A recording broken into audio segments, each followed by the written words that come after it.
మీ నాన్న ఎక్కడ? ఎందుకు వచ్చావు ఇక్కడికి? మీ నాన్న ఎక్కడ? ఏం చేస్తున్నావు మా డాడీని?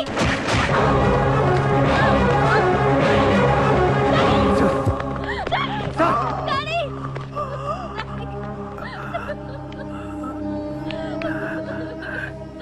జయదేవ్, జయదేవ్, వదలొద్దు, వదలు.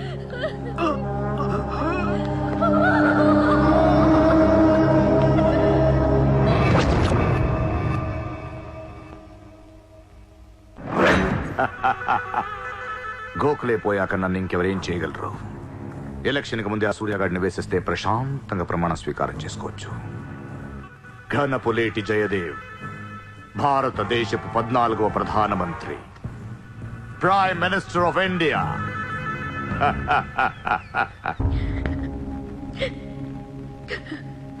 నేను నీలాగే ఏడ్చాను. 14 ఏళ్ల వయసులో ఇంతకంటే ఎక్కెక్కేడ్చా. అమ్మా నాన్న అమెరికాలో ఉండేవారు. నేను అక్కడే పుట్టా. మా నాన్న అక్కడ ఒక పెద్ద బిజినెస్ మ్యాన్. బిజినెస్లో సంపాదించిన డబ్బంతా పట్టుకొని పుట్టినూరికి ఏదైనా చేద్దామని ఇక్కడికి వచ్చాం. అక్కడ మా నాన్న ఒక లోకల్ లీడర్ని కలిశాడు. వాడి పేరు జయదేవ్.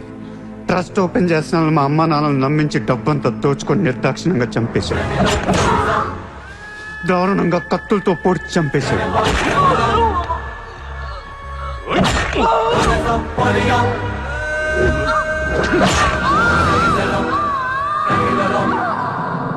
కాకి బట్టలేసుకున్న ప్రతి వాడి కాళ్ళు చేతులు పట్టుకొని బతిమాలను.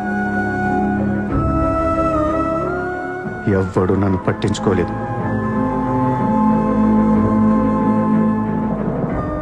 ఏ దేవుడు నా కోసం రాలేదు. చెప్తే వినపడదా? ఇక్కడే పడి ఏడుస్తావేంటి?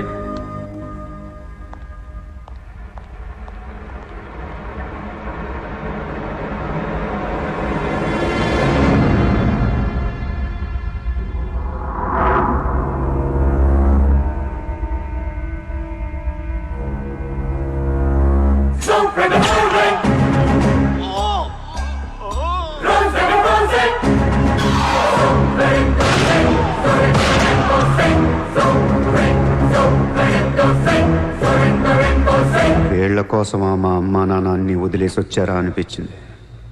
ఒక్కసారిగా అనాథనైపోయాను. తినటానికి తిండి ఉండేది కాదు. రోడ్ల మీద పడుకునేవాడిని. ఒక కుక్కని తన్నట్టు కాళ్ళతో తన్నేవాడు. అసహ్యమేసింది. ఈ మనుషుల మీద, ఈ వ్యవస్థ మీద, ఈ దేశం మీద ఒంటరి వాడిని అయిపోయాను. 100 కోట్ల మంది ఒకవైపు, నేను ఒక్కనే ఒకవైపు అయిపోయాను. ఆ 100 కోట్ల మందితో ఆడుకోవాలనిపించింది. అందుకే ఇన్నాళ్ళు మనుషుల గురించి చదువుకున్నాను, స్వార్థం గురించి చదువుకున్నాను. ఇక నో మారల్స్, నో రూల్స్. ఎవరన్నా పొడవాలని చూస్తే పొడి చేయటమే, అన్యాయం చేయాలని చూస్తే అంతు చూసేయటమే. కనపట్లేదు కానీ ఆ దేవుడి మీద కూడా పక్క తీర్చుకోవాలనిపిస్తుంది.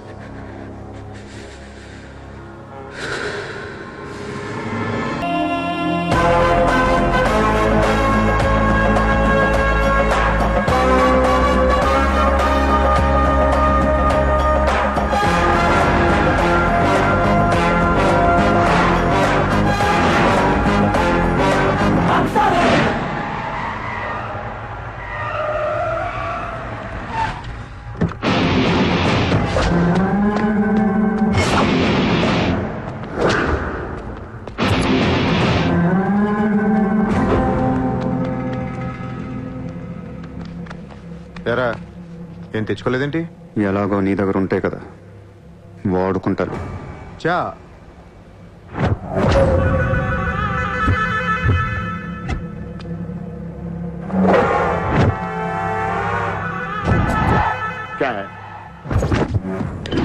నాకాదే నా వాట్ సార్ పొడిచావు, షూట్ చేశావు, ఇంకా కసి తీరలేదా?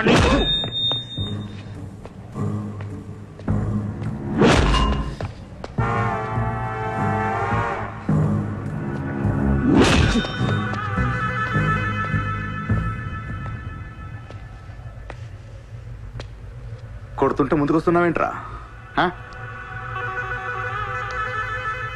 ఆ రోజు నేను ఎందుకు చంపలేదో నాకు ఇప్పటికీ అర్థం కావట్లేదు.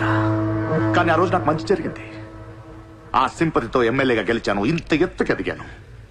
పిఎం అవుదామనుకుంటే వైకుంఠపాళిలో పాములా మింగేశాను. దేశమంతా ఎలక్షన్ జరుగుతోందిరా. ప్రధానమంత్రి కావాల్సిన వాడిని రాజకీయ జీవితం లేకుండా చేసావు కదా. ఇంత పగ పట్టావేంట్రా? నీ మీద పగతోనే బతుకుతున్నాను అనుకున్నావా? నీలాంటి వాళ్ళు నా జీవితంలో చాలా మంది ఉన్నారు. ఒక్కొక్క స్టేజ్లో ఒక్కొక్కడు. నువ్వు మళ్ళీ నా జీవితంలో కట్టొచ్చావంతే. నేను తలుచుకుంటే నేను చంపటం పెద్ద పని ఏం కాదు. ఏం చేస్తావురా? ఏం చేస్తావు? కొట్టింది చాలు. చిత్ర ఎక్కడా? చిత్రం లేదమ్మా, చంపేశాం.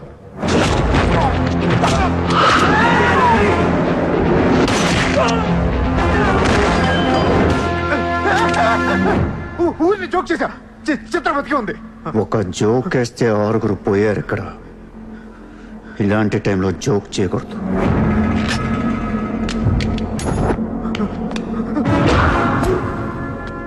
చిత్రని తీసుకొస్తే నేను వస్తానని మాత్రమే నీకు తెలుసు. వస్తే నేనేం చేస్తానో నీకు తెలీదు. అవునరా, తెలీదు. తెలియకే పిలిచాను. చూపించరా, చూపించరా, చూపించు. రే, నీ రేంజ్ ఏంటో తెలుసుకోవాలరా నేను. నీ మొత్తం క్యాలిబర్ చూడాలంటా. నాకు చూపించు, చూపించు, చూపించు. నువ్వు అంతగా ముచ్చట పడితే నేనెందుకు ఆగుతాను? ఈ రోజు నీ హిస్టరీ చిరిగిపోతుంది. మళ్ళీ మాట్లాడటానికి నువ్వు ఉండవు. నీ గురించి మాట్లాడటానికి ఇంకెవడో ఉండడు.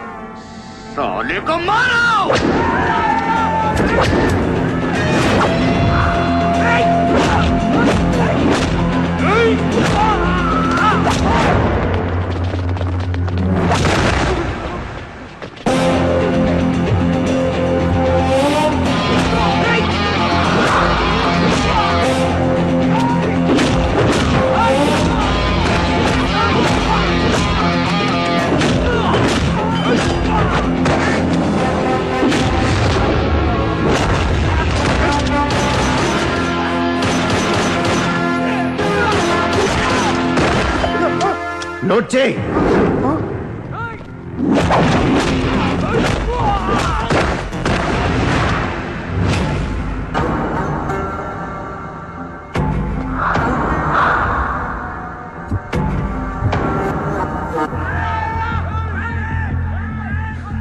ఆ బ్యాలెన్స్ ఫినిష్ అయ్యే లోపల చిత్రం చూపించు. నువ్వు చూపించకపోతే ఆ తర్వాత చిత్రం ఎక్కడుందని అడగను కూడా అడగను. ఆటోమేటిక్ గా అదే ఆటోలో నువ్వు కూడా పోతావు.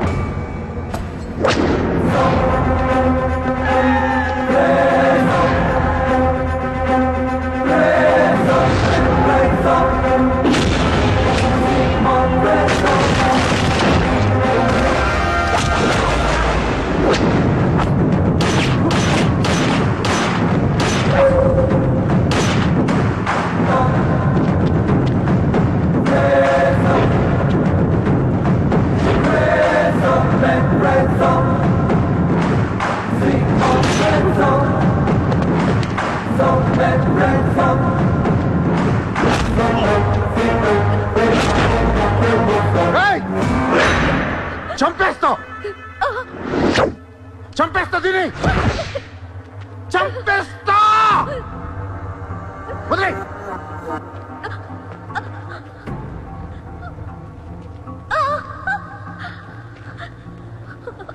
ఇలా ఉన్నావేంట్రా? ఫస్ట్ టైం నా జీవితంలో బ్రతికితే చాలనిపించింది. అమ్మా, నిన్ను తను వదిలే. కావాలంటే నన్ను ఏమైనా చేసుకో. నేనేం చేయగలరా? నిన్ను చంపడం తప్ప ఇంకేం చేయగలను? నువ్వు చేస్తుంటే చూడాలనుందిరా నాకు. గన్ను తీసి కాల్చాలనుంది నాకు. కాల్చు. కాలుస్తావా కాల్చుకోమంటావా? కాల్చుకుంటావా? ఏ విన్నావురా? కాల్చుకో, కాల్చుకో, కాల్చుకో, కాల్చుకో. సూర్య, సూర్య, ప్లీజ్ నో సూర్య.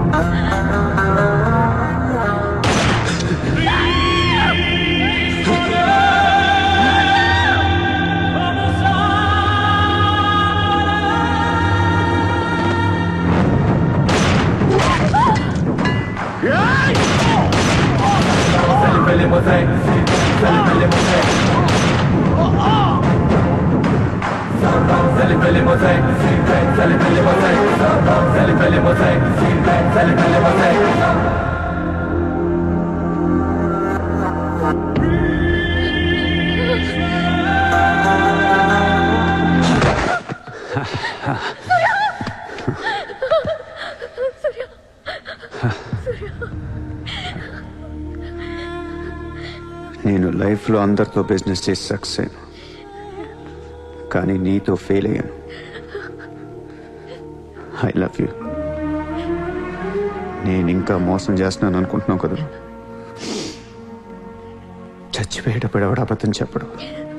అలా అనకు, నీకేం కాదు. బుల్లెట్ దిగింది నాకా నీకా? నా ప్రేమ నిజం, నువ్వు బతుకుతావు.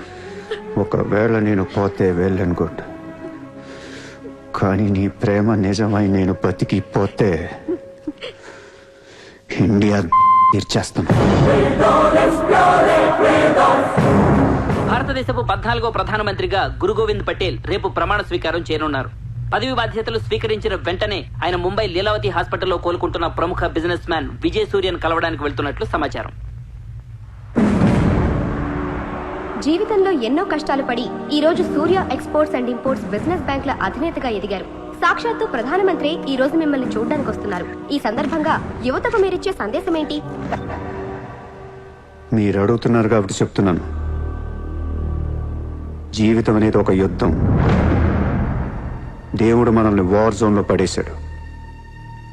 Be alert, protect your self. లైఫ్లో ఒక గోల్ అంటూ పెట్టుకోండి, కసితో పరిగెత్తండి. పాడాలనుకుంటే కసిగా పాడేయండి, చదవాలనుకుంటే కసిగా చదివేయండి. లైఫ్లో ఏ గోలు లేనోళ్ళు మాత్రం వీలైనంత త్వరగా చచ్చిపోండి. మీ వల్ల మాకు ఏ ఉపయోగం లేదు.